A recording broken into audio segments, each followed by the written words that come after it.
Strange Darlings, Willa Fitzgerald talks complex psychological thriller, working with Kyle Gallner and Reacher. Willa Fitzgerald makes her return to the horror genre with Strange Darling. Fitzgerald's first claim to fame came with a leading role in MTV's Scream, the TV series, starring in the first 2 seasons of the TV expansion of the iconic slasher franchise as Emma Duval, a high school student targeted by a local slasher. The years since have seen her go on to find further success with major roles in Reacher Season 1 as Roscoe Conklin, Mike Flanagan's The Fall of the House of Usher as the younger version of Madeline, and comedy thriller 18 Half. Fitzgerald stars in Strange Darling as the Lady, a young woman who meets an enigmatic man at a bar and elects to spend the night with him in a motel room.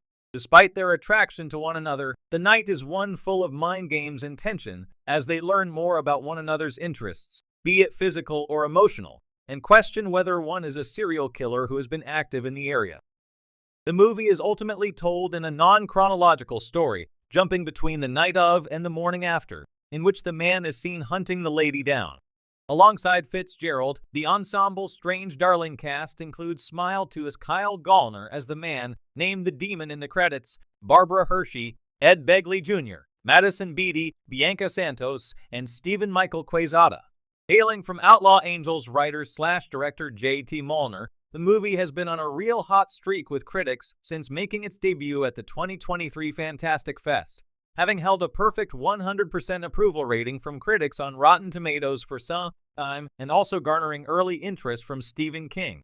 In anticipation of the movie's release, Screen Rant interviewed Willa Fitzgerald to discuss Strange Darling, what drew her to the psychological thriller, building an implicit trust with Molnar and Gallner during filming, the physicality that came from her role, avoiding spoilers for the twisty story, and her thoughts on a potential Reacher return.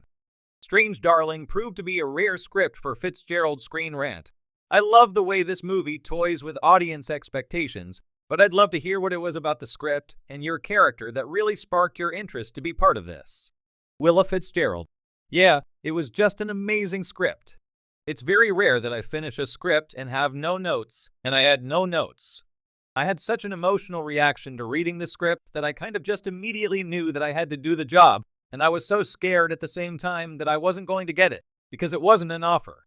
Laughs. I think that the script was so specific and so clear and so detailed. What was on the page is what you see on the screen, and that's really rare. You just don't usually read a script that is that translatable, and I think it's a testament to JT's writing and JT's directing and the cast he assembled that it really was what it was on the page. That was what drew me to it. So I'd love to touch on that. The fact that you mentioned it's so easily translatable, because one thing I loved about this film is how much of a mental chess game it is between these two characters to figure out who is really who. Was all of that sort of already on the page, or did you work with JT and Kyle a lot to figure out what is the mentality in this sequence versus this sequence?